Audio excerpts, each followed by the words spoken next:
In a quiet, dusty town where most families worked hard just to survive stood an old, worn-out school. The building's walls were cracked, and its paint had long faded under the hot sun. But inside, children's laughter filled the air, and there worked Mr. Samuel, the school's janitor. Mr. Samuel was a man with kind eyes, a gentle smile, and clothes patched at the elbows. He was poor, but his heart was rich with kindness. Every morning before sunrise, he swept the classrooms, cleaned the dusty windows, and repaired broken chairs. No one noticed him much. People saw only the man with the broom, the quiet figure in the background. "Good morning, sir." Samuel would greet teachers politely, though many didn't look his way. "Hello, little one. Study well today," he'd whisper kindly to the children.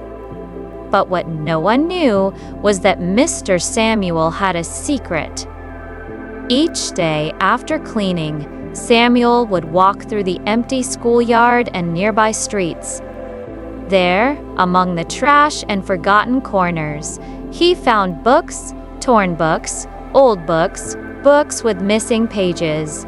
Most people saw them as junk. But to Samuel, they were treasures. "A book is never too broken to teach," he would say softly to himself, picking up another tattered volume. At night, in his tiny one-room house, Samuel carefully mended the books. He used glue to fix torn covers and tape to hold together loose pages. Slowly, over the years, piles of these saved books grew until they filled every corner of his home. But Samuel dreamed of something more. One stormy night, the roof of the old school library collapsed. The children had nowhere to read. The headmaster sadly announced, "We don't have money to fix it. The library is closed." Samuel knew this was his moment. The next morning, with hope in his heart, he spoke to the headmaster. "Sir, I have books. I've been saving them for years. May I open a small library for the children in the empty shed at the back of the school?" The headmaster looked surprised, but nodded. "If you can do it, Samuel, the space is yours." Day and night, Samuel worked. He cleaned the shed, built shelves from old wood, and arranged the books carefully.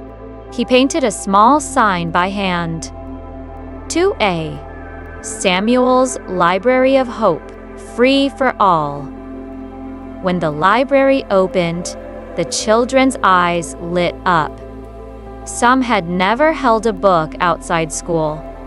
They came every day, reading on the floor, sharing stories, and dreaming of bigger worlds.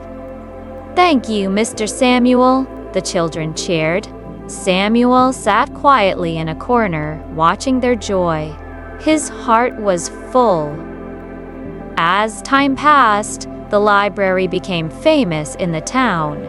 Visitors came to see the little shed filled with books. Former students, who once read there, became teachers, writers, and doctors. They spoke with pride. "We learned to dream in Samuel's library." When Samuel grew old and frail, the town came together to honor him. They built a proper library building and named it the Samuel Hope Library. On its walls, in golden letters, they wrote, "One small act can change many lives." And so, the janitor who had been invisible for so long became a hero, remembered forever for his quiet kindness. Moral of the story: even the smallest acts of love and care can make a big difference. You don't need riches or power to change the world, just a kind heart and a dream.